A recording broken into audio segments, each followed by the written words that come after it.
गौतम बुद्ध अपने शिष्यों को जीवन के महत्वपूर्ण सिद्धांत सिखाने के लिए कहानियों का सहारा लेते थे। एक दिन जब वे अपने शिष्यों के साथ एक सुंदर बगीचे में ध्यान कर रहे थे, उनके प्रिय शिष्य आनंद ने एक गंभीर प्रश्न पूछा। आनंद ने कहा, गुरुदेव, हमारा मन बहुत चंचल होता है। कई बार हम क्रोध, लालच, ईर्ष्या और मोह में बहकर ऐसे निर्णय ले लेते हैं जिनका हमें बाद में पछतावा होता है।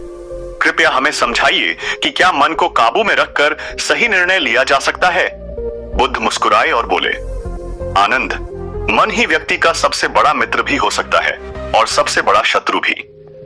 यदि तुम अपने मन को नियंत्रित करना सीख जाओ तो कोई भी परिस्थिति तुम्हें विचलित नहीं कर सकती।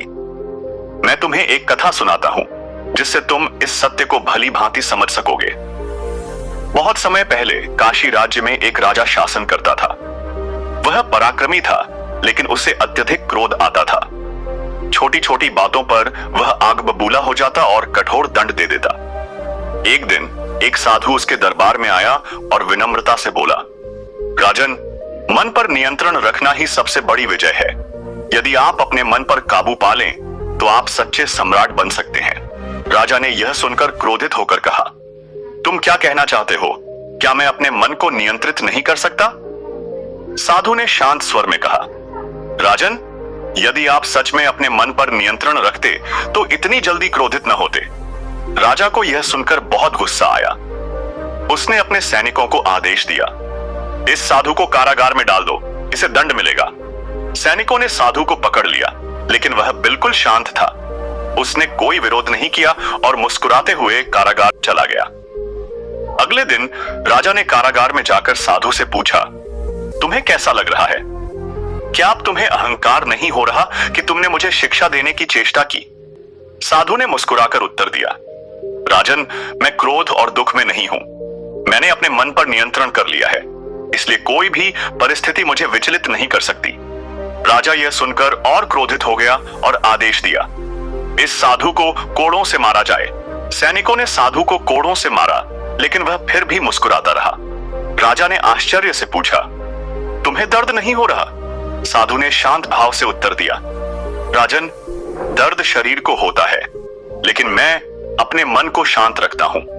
यदि मैं अपने मन को इस पीड़ा में उलझा लूं तो यह औख असहनीय हो जाएगा, लेकिन मैंने इसे नियंत्रण में रखा है, इसलिए यह मुझे परेशान नहीं करता। राजा को इस साधु की सहनशीलता देखकर विस्मय हुआ। उसने साधु से पूछा, तुम इतना धैर्य कैसे रख सकते हो? मैं थोड़ा सा भी अपमान सहन नहीं कर सकता और तुमने इतनी यातनाएं झेलकर भी धैर्य नहीं खोया। साधु ने उत्तर दिया, राजन, मन को नियंत्रण में रखना ही सबसे बड़ी शक्ति है। जब व्यक्ति अपने क्रोध, लालच और मोह पर विजय पा लेता है, तभी वह सच्चा विजेता बनता है।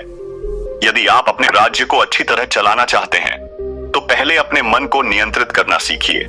राजा को अपनी गलती का एहसास हुआ। उसने साधु के चरणों में गिरकर क्षमा मांगी और कहा, अब मैं समझ गया कि सच्ची विजय शत्रुओं को हराने में नहीं बल्कि अपने मन को जीतने में है। बुद्ध ने आनंद की ओर देखते हुए कहा, देखो आनंद, यदि वह साधु भी क्रोधित हो जाता तो वह राजा से बहस करने लगता और उसका विनाश निश्चित था। लेकिन उसने अपने मन पर नियंत्रण रखा, जिससे अंततः राजा को सत्य का बोध हुआ। जब मन पर नियंत्रण नहीं होता तो व्यक्ति आवेश में गलत निर्णय लेता है और अपने ही विनाश का कारण बनता है। लेकिन यदि मन को साध लिया जाए तो कोई भी परिस्थिति उसे हिला नहीं सकती। आनंद ने सिर झुकाकर कहा, गुरुदेव, अब मैं पूरी तरह समझ गया कि मन को नियंत्रित करने से ही व्यक्ति सही निर्णय ले सकता है और जीवन में सफलता प्राप्त कर सकता है। इसलिए हमें अपने मन को शांत और नियंत्रित रखना चाहिए, क्योंकि मन पर नियंत्रण से ही व्यक्ति सही निर्णय ले सकता है और सच्ची सफलता प्राप्त कर सकता है।